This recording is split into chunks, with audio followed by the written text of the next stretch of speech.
Islamabad police की जानिब से जराइम पेशा अफराद का घेरा तंग कर दिया गया। जगह जगह पुलिस नाके लगा दिए गए हैं।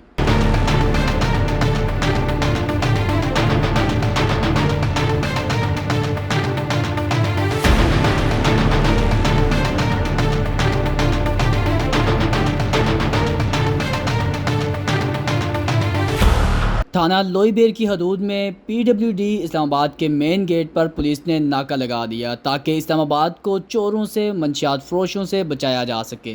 इससे पहले भी इस्लामाबाद पुलिस मुजरमों को पकड़ने में अपना अहम किरदार अदा करती रही है। मज़ीद वीडियोज़ के लिए खबरनामा TV देखते रहिए और हमारे चैनल को सब्सक्राइब और फॉलो पेज को ज़रूर कीजिएगा।